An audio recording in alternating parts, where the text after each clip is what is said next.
What's up, Masters of the Universe Classic fans? Today I am going to be reviewing the Masters of the Universe Classics Man-E faces. First off, I just want to say this is a very, very good figure. I believe the eBay prices are like $50-$60 for this. I actually got mine on Big Bad Toy Store, so if you want to go there, check it out. He was only like $30 on there. That's a very good price for this figure that you are going to be receiving. Do I think some of the others, Masters of the Universe figures, some of them are very high priced. I don't know if they're worth that. They're definitely very, very high detailed and just great looking figures. I don't know if they're worth as much like that Modulok. He might be the only figure that's worth $90 to me. You know, that's very cool how he just works. Anyway, getting off track. A couple things I want to say real quick. If you've seen any of my other reviews, I have like some Marvel Legends on there. I have some Transformers stuff, and now my first Masters of the Universe. I do collect all three of those genres. I got Marvel, Transformers, and Masters of the Universe. Just so you know. And if you wanted to know in each of those genres when I collect Masters of the Universe, I just collect classics and some 2000X figures. Transformers, I collect like Generations, Transformers Prime, Masterpiece, and I will be collecting the new upcoming movie. And then for Marvel, Marvel Legends, of course, some Marvel Select, and Marvel Universe. There's the ones I collect. So, on to the review. We have here one of its accessories is an orange gun. You would think it's pretty plain, and it looks kind of odd in the hands of him, considering, you know, he's human skin and then blue and purple, but it doesn't. It looks good for him. So, so there it is. If you can see, like, all these little circles right here are orange. They're like a really like metallic orange. All these little dots on here. And that's a metallic orange right there going through. This little fin up here is metallic orange. Same with the circle around the gun barrel. So that's a very cool accessory. I don't ever take the gun out of his hand because it is a straight up painted weapon. And I found that it kind of chips if you take it out of his hand and stuff like that. So I just try to leave this gun in his hands forever. That's just how I am. And plus, if you keep taking it out, the hand will start opening up too far, and then it's just going to be weird. Now, this is the secret accessory, as many of you probably already know. So let's see, you have the Skeletor, the He-Man, and the Orko. I think the He-Man is probably the worst one on here. They're all really cool, and it was really neat that they added something like this. The He-Man face is pretty. It looks like He-Man. If you have the He-Man figure, it looks like him. I mean, it sure does. It sure does look like He-Man. I don't really like this accessory. Like I won't ever display him with it, but it looks like a normal man when you put it on. If that makes sense. Like, he looks like He-Man in the face, yeah, but then you'll think it's a normal man when you put it in. So, that's my complaint about that accessory. Those are all the accessories it comes with. Now, let's get to details on the figure. Alright. So, he has many, many details.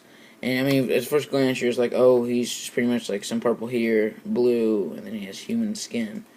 What's so, you know, unique about this particular figure?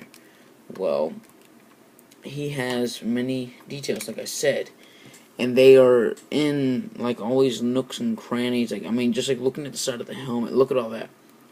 And the same effect that was on this gun is throughout him. So any little like dots that are sticking up, any little circles that are sticking up out of him, I mean, look, they're painted. And this is painted. I mean, look, see, I told you every little circle on this figure. I mean, even that little one right there, that's crazy how they got this thing. And I just really, really dig it. Really, if you take a closer look, you can really admire what they had done to this figure. Even like right here, that's silver. It's like a shiny purple. I mean, they even added that kind of thing in there. And as you can see, more of that circle, thing effect carries out throughout, and he has some more shiny paint right here. So that's very cool. He does have shading throughout the human skin. I don't think he does throughout his plastic, but you can't really tell. I mean, it's such a good figure, what does it matter?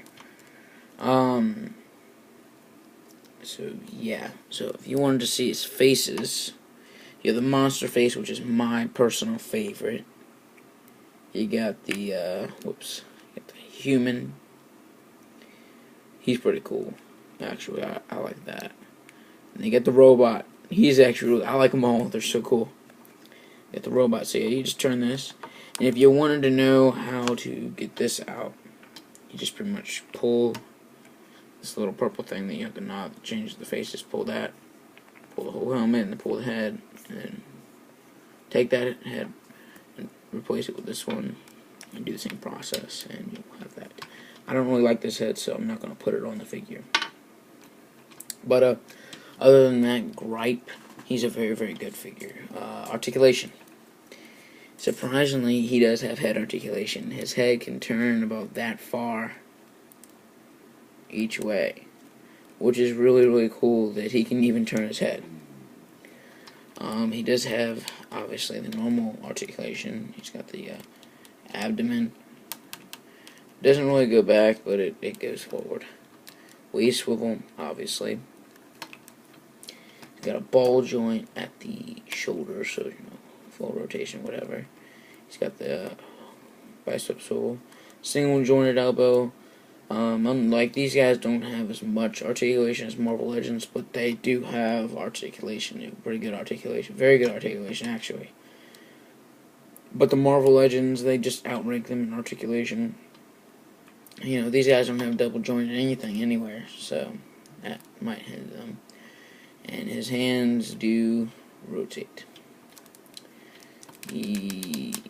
That's as far as his leg can probably go. I mean, you can probably force it more. I don't want to mess up his little skirt thing he's got going on.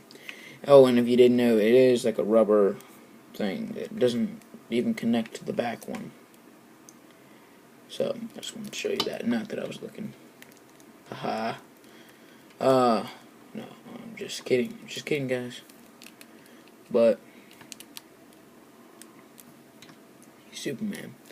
And it can go out that far, which it's pretty far. He does have a thigh swivel. He's got that single jointed.